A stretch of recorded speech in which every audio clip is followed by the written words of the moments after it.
Hello all, welcome back to Time to Dice Character Creation, where we make your favorite fictional characters in Pathfinder Starfinder 2nd Edition. Today, we're tackling Hiccup Horrendous Haddock III from How to Train Your Dragon. Hiccup grew up on the Isle of Burke, working as a blacksmith's apprentice and forging weapons for a village locked in endless war against dragons. Hoping to finally prove himself, Hiccup managed to shoot one of these dragons out of the sky, but when he tracked down the creature to finish the job, he couldn't bring himself to kill it. Instead, he wound up freeing the dragon, naming it Toothless, and the two developed an unlikely bond. Through that friendship, Hiccup discovered new truths about dragons, and found better ways to live alongside them, far removed from the violent traditions of his tribe. Now, Hiccup and Toothless work together to turn the world into one where humans and dragons can coexist. So beware of spoilers, and without further ado, let's get started. So, what do we need to make the champion of dragons? Well, first, we need to study up, learning all of the dragon's weaknesses, and those of any other creature we're fighting while we're at it.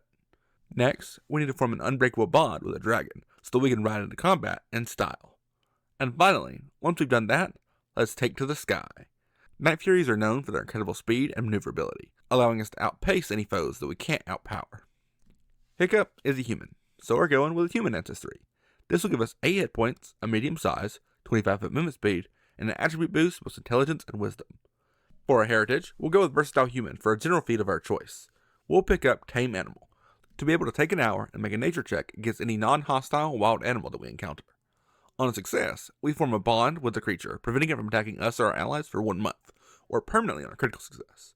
How to Train Your Dragons work more like animals than the super intelligent creatures that exist in Pathfinder, but maybe your GM will work with you on this, and at least let us work on drakes and dragonettes. Before Hiccup had made his mark on the battlefield, he worked as an apprentice for a blacksmith, designing weapons meant to kill dragons, despite his complete lack of anything resembling muscle. Worf liked that with a tinkerer background, giving us another boost to intelligence and wisdom, training and crafting and engineering lore, and the specialty crafting skill feat, giving us a +1 circumstance bonus when we attempt crafting checks to craft items that rely on blacksmithing, like metal weapons and armor. Hiccup is an expert at tracking down dragons, learning as much as he can about their behavior in the wild, and using that to form a permanent bond with them. That sounds like a ranger to me.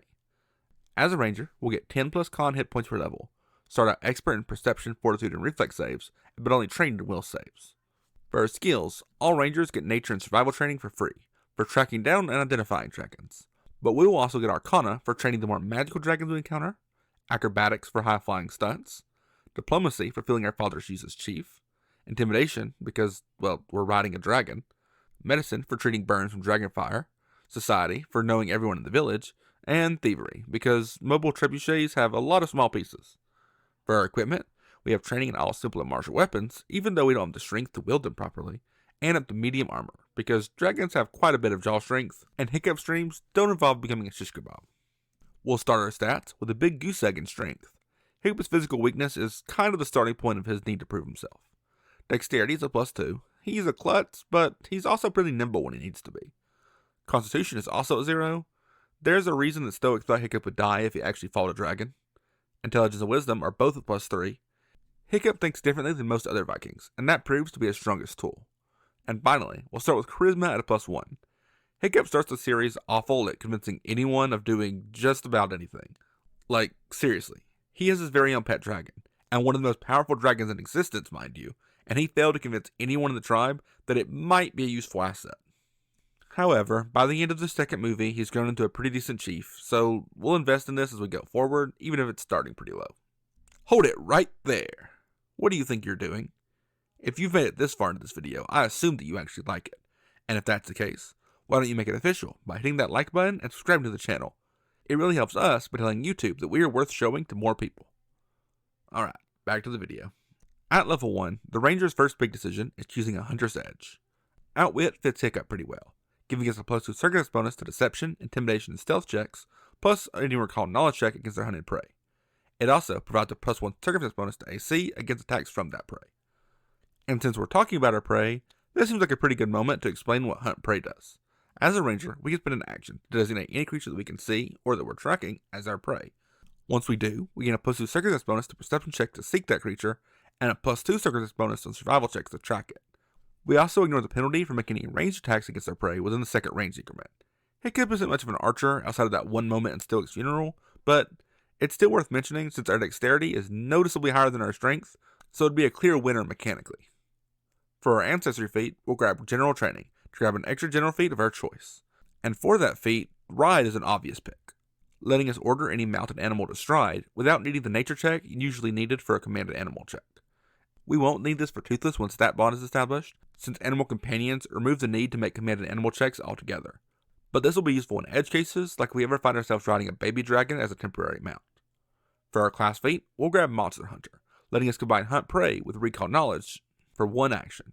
And even better, if we critically succeed at identifying the creature, we can spot a weakness in its defenses to gain a +1 strength bonus to our next attack roll against it, or to any ally's attack if we share that information with them. You might be wondering why we aren't grabbing the Animal Companion feat right away for a free dragon pet, and the answer is pretty simple. Hiccup doesn't start out with a bonded dragon. He has to earn that connection through time, care, and a whole lot of patience. So gosh darn it, we're going to reflect that in-game by waiting to grab our Animal Companion all the way into level 2, where we pick up the Drake Rider Dedication feat, introduced in the brand new Draconic Codex. This feat not only gives us a riding Drake Animal Companion, but lets us command that companion out to a range of 100 feet telepathically. Keep in mind though that this Drake doesn't have a fly speed yet, which actually makes it more in character for Toothless at the beginning of the movie. We'll definitely need to make a prosthetic tail before we take to the skies. But once we're in the skies, that tail becoming damaged again is kind of a liability, so we'll take the Quick Repair skill feat, allowing us to repair items in 1 minute rather than the 10 that it usually takes, and as our crafting proficiency increases, that time is cut down even further, all the way down to a single action once we reach legendary proficiency. Level 3 Rangers get Will Expertise, and a general feat which we can use to pick up Survey Wildlife, allowing us to spend 10 minutes scouting an area to learn a bit about the dragons that inhabit it. We attempt a survival check, and on a success, we can immediately make a Recall Knowledge check with a -2 penalty to learn about any nearby creatures, even if we can't see them. At level 4, we pick up Mature Dragon Companion, giving Toothless a few combat upgrades. His Strength, Dex, Con, and Wisdom are all increased by 1. His Perception and Saving Throw proficiencies increased to Expert. He becomes trained in Intimidation, Stealth, and Survival, and his attacks now do 2 dice of damage rather than 1. And if all that weren't enough, he also gets a streak of independence, allowing him to make 1 action to strike or stride, even if we don't spend an action to command him. We'll also pick up the Express Rider skill feat, allowing us to make a nature check to command an animal that we're mounted on, to use 1.5 times its speed when calculating travel distance, and we can apply this bonus to up to 6 allies. Speed is kind of a Night Fury's whole thing, so our allies are going to have to show some serious hustle if they want to keep up.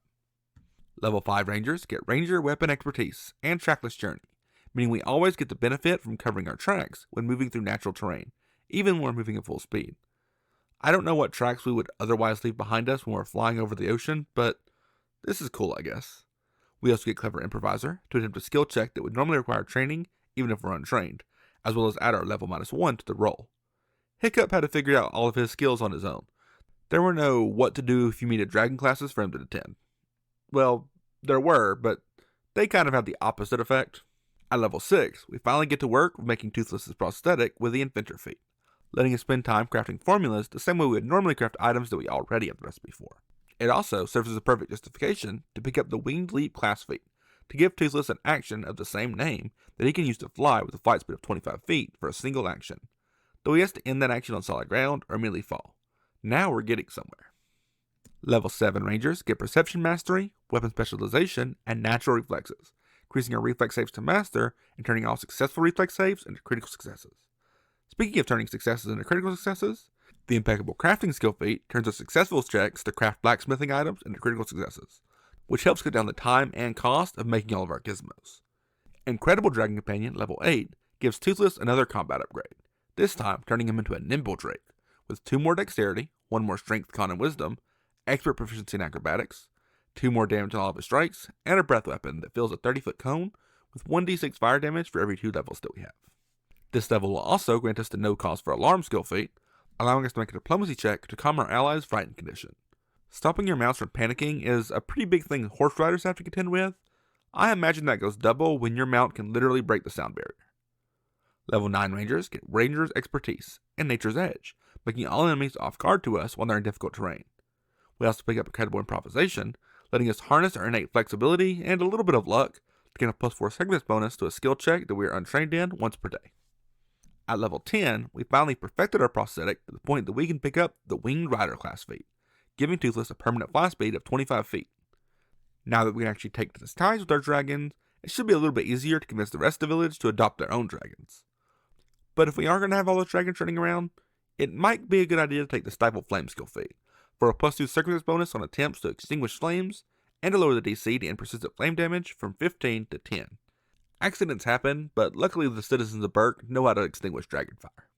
By level 11, we truly start to come into our own as a Viking, with medium armor expertise and Warden's endurance increasing our fortitude saves to master, bumping up our successful fortitude saves to critical successes, and unimpeded journey, letting us ignore difficult terrain and treat greater difficult terrain as regular difficult terrain. That's not a mouthful at all. But most importantly, we get toughness, increasing our hit points by our level, and reducing the DC of any recovery checks we find ourselves making by 1. At level 12, we'll get Toothless's knack for high-flying stunts with the Flare Rider stance feat, which lets us enter Flare Rider stance as long as we're mounted for permanent lesser cover, and letting us avoid the -2 circumstance penalty to reflex saves that most characters would take for being mounted. One of the cons about being Village's resident dragon expert is that when you're wrong about something, everyone just kind of takes it for fact. And for that reason, we're going to get the dubious knowledge skill feat. So when we make a recall knowledge check, we always come up with something. It's just occasionally wrong. With this feat, whenever we roll a failure on recall knowledge on something, we obtain 2 bits of information rather than 1, with one of them being true and the other being false, and we have no way of telling which is which. Level 13 Rangers get Weapon Mastery and the Bounce Back Ancestry feat. Well, technically they get any Ancestry feat, we're just taking Bounce Back. This feat lets us recover from the dying condition once per day without increasing our wounded value. Death Dive at level 14 is an action that we can only use when riding our airborne dragon companion. We immediately fly twice to a lower elevation, and during this stride, both us and Toothless get a +4 circumstance bonus to our AC, and we can make a melee strike at the end of this movement. If that strike hits, not only do we deal damage, but we can knock smaller creatures prone. Just make sure that while you're picking on the smaller dragons, that you know that you're far from the biggest dragon around, and the bigger dragons are hungry. Luckily, the Slippery Prey skill feat should help you if they decide to swallow you up, by reducing the multiple attack penalty that we would usually accrue for making multiple attempts to escape in the same round. Level 15 Rangers get Perception Legend, greater weapon specialization, and greater natural reflexes, increasing your reflex proficiency to legendary, treating all critically failed reflex saves as regular failures, and then halving the damage from failed reflex saves. Oh, and Die Hard lets us survive the Dying 5, so we can survive a death plummet after a fight with a queen dragon, and only lose a leg. Master Monster Hunter at level 16 grants us the ability to identify all dragons with a nature check, and benefit from Monster Hunter's buffs that usually only come with critically identifying a creature on a regular success instead. Meanwhile, the Craft Anything skill feat lets us craft any non-artifact level item in the game, regardless of type. We don't usually give equipment advice here, but I would recommend the Barding Zephyr to give Toothless a burst of speed when the time calls for it. At level 17, we finally grow into the chief that we were destined to be, with the Ancestry feat Heroic Presence, letting us inspire our allies with the benefits of the Zealous Conviction spell, giving anyone willing to follow our orders temporary hit points and a bonus against fear effects. Level 17 Rangers also get Masterful Hunter, upgrading our Outwit bonus to +4 in skill checks that we're at least master in, and our armor bonus to +2. And we can pass these benefits to Toothless at level 18 with the Masterful Companion class feat. And the Assurance skill feat lets us forego making a nature check and instead get a result of 10 plus a proficiency bonus, so that we never mistake a Flame Huffer for a Flash Fang. Wouldn't that be embarrassing? It also lets us get Automatic Knowledge at level 19, for a free action every turn that we can use to make a nature check to recall knowledge, as long as we use the assurance on that check. Level 19 Rangers also get access to Medium Armor Mastery and Swift Prey, which lets us hunt prey as a free action on the first action of our turn. And finally, at level 20, we'll pick up the Legendary Monster Hunter class feat, doubling the bonus us and our allies receive when we successfully identify a creature with our Monster Hunter ability. And for our final skill feat, we'll get Battle Medicine, because despite all the physical and character growth that Hiccup has undergone under the course of 3 movies, he's still kind of a klutz. And there you have it, a full breakdown of how to bring Hiccup to life at your next Pathfinder or Starfinder game. Whether it's Inventive Tactics, Dragon Rider Finesse, or that signature blend of Brain and Dragon Brawn, this build gives us everything we need to soar. If you like this build, make sure to let us know by hitting that like button, subscribing to the channel, and leaving us a comment telling us who you'd like to see next in Pathfinder or Starfinder. But that's all we have for today. Until next time, keep rolling high, and we'll catch you in the next one.